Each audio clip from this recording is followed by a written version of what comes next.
Formula derive करने के बाद अब हम कुछ क्वेश्चंस देखते हैं कि आखिर क्वेश्चंस में हम ये वो इक्वेशंस अप्लाई कैसे करेंगे। जैसे मान लीजिए एक क्वेश्चन है, ये आपका एक रेजिस्टेंस हो गया या रेजिस्टर हो गया, ये आपका दूसरा रेजिस्टर, ये आपका तीसरा रेजिस्टर, उससे कनेक्टेड ये आपका चौथा, ये आपका पांचवा रेजिस्टर, और ये सब कनेक्टेड है एक पोटेंशियल डिफरेंस जिसकी वैल्यू है 10 वोल्ट और रेजिस्टेंस की वैल्यू है 2 ओम। 2 ओम सिंप्लिसिटी के लिए हम सारे 2 ओम कर देते हैं, 2 ओम 2 ओम 2 ओम। तो अब देखिए कैसे सॉल्व कैसे करना है। सबसे पहले देखिए कौन कौन से सीरीज़ में कौन कौन सा पैरेलल में। तो हमें दिख रहा है कि ये दोनों पैरेलल में है, ये दोनों पैरेलल में है, तो पहले इनको सॉल्व कर लेते हैं। तो इन दोनों का इक्विवेलेंट रेजिस्टेंस क्या होगा, क्योंकि पैरेलल में आर इक्विवेलेंट क्या होता था, R1 R2 upon R1 plus R2। तो R1 R2 क्या होगा, 2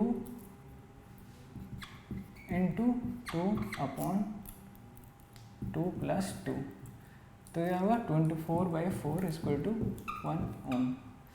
तो इसका इक्विवेलेंट रेजिस्टेंस हो जाएगा 1 ओम, मतलब इसको हम 1 ओम से रिप्लेस कर सकते हैं।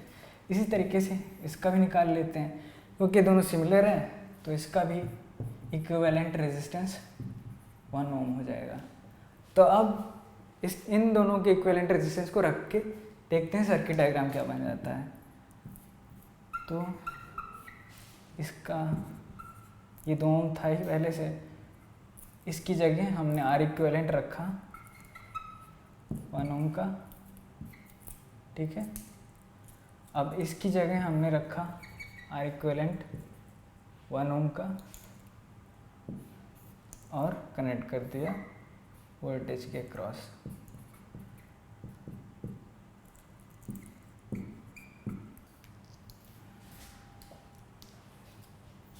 तो अब क्या देखेंगे, अब तो पैरेलल में कुछ नहीं नज़र आ रहा है, बट ये 3 सीरीज़ में नज़र आ रहे हैं।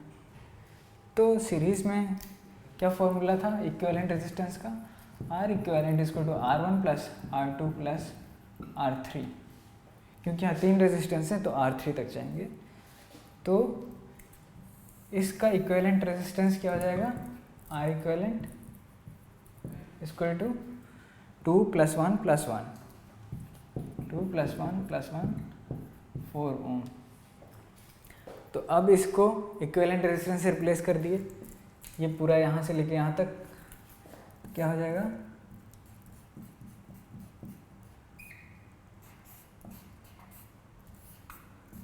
10 वोल्ट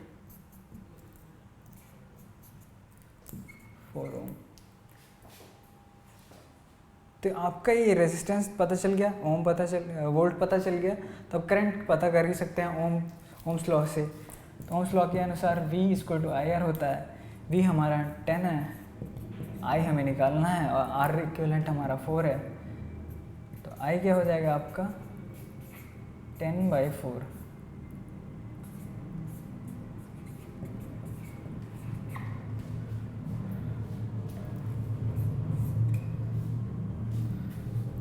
ये आपका करंट की वैल्यू पता चल गई कि इसकी वैल्यू हमें निकालना चाहते थे, वो पता चल गई।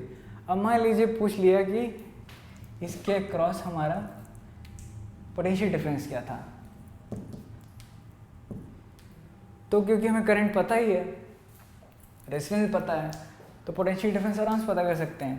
V1 = क्योंकि सेम करंट बह रहा है इधर I R1, तो R1 की वैल्यू ये 2 है, तो I हमने यहाँ से निकाला 2.5 × 2, क्या हो जाएगा 5 वोल्ट। अब इसके क्रॉस हमें मान लीजिए पूछ लिया कि यहाँ से करंट कितना जा रहा है, तो मान लीजिए I1 पूछ लिया कि I1 कितना है। तो इसके क्योंकि ये दोनों सेम है और इधर 5 वोल्ट था, तो इधर भी 5, इधर इन दोनों को मिला के 5 होना चाहिए, तो इधर 2.5 वोल्ट होना चाहिए, ठीक है। तो 2.5 वोल्ट इसके क्रॉस होगा।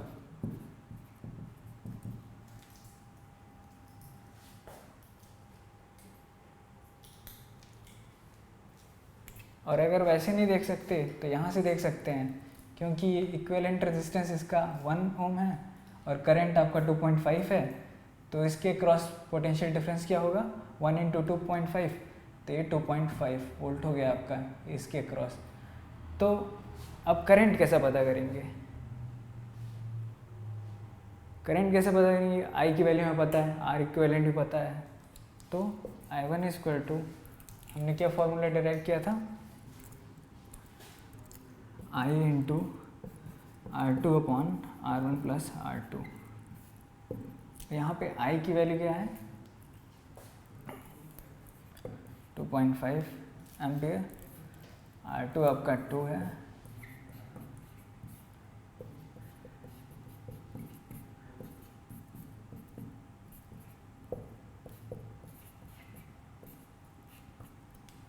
तो ये आपका I1 होगा, जो कि इस रेजिस्टर के अक्रॉस कितना करंट बह रहा है। तो ये हो गया आपका, कोई भी सर्किट डायग्राम आपको दिया हो तो इक्विवेलेंट रेजिस्टेंस कैसे निकालते हैं।